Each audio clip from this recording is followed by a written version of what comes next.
everybody, it's Maggie. We are here in Carmel, California, I keep telling you, and I am here with Marissa. Say your last name. Strafasi. Strafasi. Okay, so Marissa are you a hairdresser? I didn't even ask you that. Are you? No. I'm a former salon owner, and now I manage Mizu in New York. Okay, so this is very cool. We were just talking about this, and I said, oh, we have to do a Periscope on this. Marissa called in the Glam squad. She didn't tell them she was a pro. She didn't tell them she was involved in it. And it's very enlightening for all of us in the industry. Is it good? Is it bad? And she's going to tell her experience. So I'm going to flip this around. Okay, so Marissa, tell us what happened, how you invited them in, and what the experience was like. I have been hearing so much about these app-driven businesses that come to your home and do your hair for a discounted price, and I was curious to try it. I think it's important in our industry to know what's going on and who might be the potential competition. So I downloaded the app, put my credit card number in. I wanted to do a true test of a last-minute appointment. So I did, I think, 11 o'clock at night. I went on to see, pretending I had an appointment in the morning and I needed a last-minute blow dry. I was able to book 8 a.m. and this was 11 the night before. And I have to be honest, truthfully, I was really hoping it would suck. I was hoping the person would be late, wouldn't show up, but 8 o'clock on the dot, the woman showed up, nice looking, polite. I checked out all her tools. I was looking, see, there's the blow dryer, an old one. Are the brushes dirty? Is she using good products? But everything clean. She had Orbe Royal blowout. She did my hair. She was out of the house by 11:45. No money passed hands. It right away got billed to my credit card. And I realized whether, you're the type of person that likes your hair done in the home or not, we have to give some attention to the fact that this is going on. It's convenient, and if there's a demand for women getting their hair done at home at 8 a.m., then let's not deny it, and let's accommodate the person. So talk about pricing. Like, what did you pay? How much did she make? Because I know you asked her. I paid, I want to say $50. And it was even maybe 52. Tax and tip are included, and I think that's a big appeal, that you don't have to worry about how much should I give, and you don't have to deal with getting the money out. It's like Uber, easy. And I was trying to, I was picking her brain, trying to get some information out, and what I gathered was this was a side gig for her when she wanted to pick up some extra money. She wasn't committed. She could decide when she wanted to work. She got paid minimum wage. I want to say it was $10, which is, nothing in New York City, but I guess for her, it's worth it. So is she licensed? Yes. I did ask, I don't know insurance-wise. I wonder how, as a business, something like, I wonder how they get around things to protect them, but she was a licensed cosmetologist. So now you're at Mizu. If somebody came in for a blowout at Mizu, what would you guys charge? We charge $75. So let's talk about this. Yeah. What would be the advantage to a client to having someone come to her home? She calls and somebody comes in for $60 versus her getting herself together and going to the salon. It's very interesting. We spoke about this. The value of going to the salon is what? There's something missing in the experience at home. I think you can't deny the convenience. You have to accommodate the client. No one is there's something very nice about having something when you want it on your terms. But you miss out on the whole experience of the salon, and I didn't realize how important that was. Even being in the business, I didn't realize how important that was until I experienced the lack of it. There's sort of empty. There's no one there, there's something great about when you check out of the salon and your hair looks good and you're talking with the young women at the desk and you look and you feel sassy and great. I love that. That's part of the experience. When you get the validation, you look good and you just spent the money for that. Someone earlier, we were talking about this and they compared it to a one-night stand, and I thought it was right on point, because my hair looked good. There was nothing wrong with it. I can't knock the blow dry, but when she left, I was just kind of empty. Do I think it's going to replace our business? No.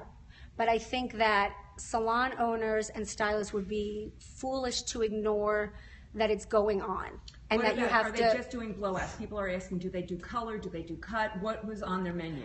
They had, I can only speak for Glam Squad. They had makeup and blow dries.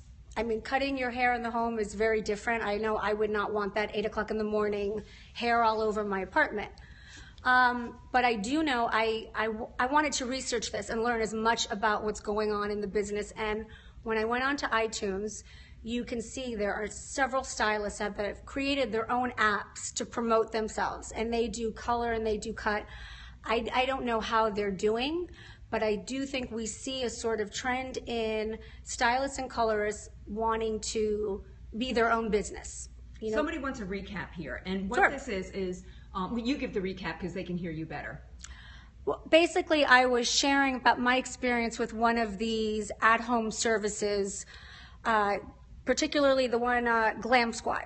Marissa is a salon manager at Mizu in New York City, where they charge, you said $75 for a blowout. $75 for a blow dry. And she, as an went undercover, called Glam Squad and said, come, I want you here at 8 a.m. to do my blowout. And Well, the beauty is I didn't even have to call. The beauty is I was in bed at 11 o'clock at night and I hit a couple buttons on my phone. And I think that's an important feature because people don't seem to want to talk to people anymore, at least in terms they want to do it when they want to. So I like the idea of even booking an appointment. Maybe I'm a night bird, a night owl, and at midnight I want to book my hair. I should be able to.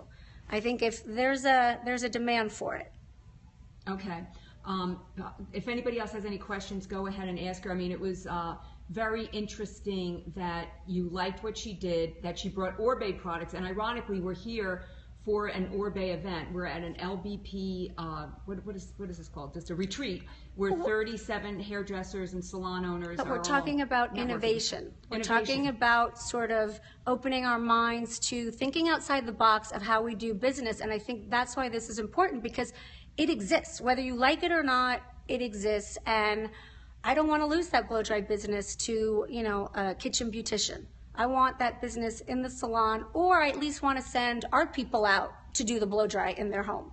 Somebody's asking if the stylist chooses what products to bring. Did you ask her that? There was not a choice. But I did ask her, I was sort of looking at her tools, asking who supplies it. She said she was supplied with the things she brought. But the one thing missing definitely is there was not the element, we were not talking about products. We were not talking about beauty. We were not talking about hair.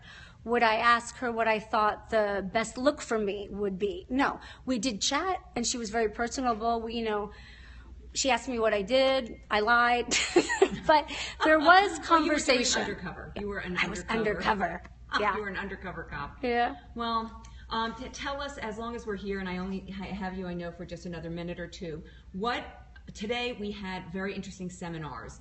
What did you learn? What was today all about? What was the best thing you learned today? Growing, not getting stuck. And we talked about if you're doing business today the way you did it, yesterday, you're not going to be in business tomorrow. And I think that there's so much going on in the tech world about how to do business, from social media to, you have to get on board. You can't fight it, or you're going to lose in the end. And even doing periscopes. I didn't even know what it was. Yeah, and you have to. Yeah. You do. The things I'm hearing and learning, that if you're not on top of things socially, you're the dinosaur.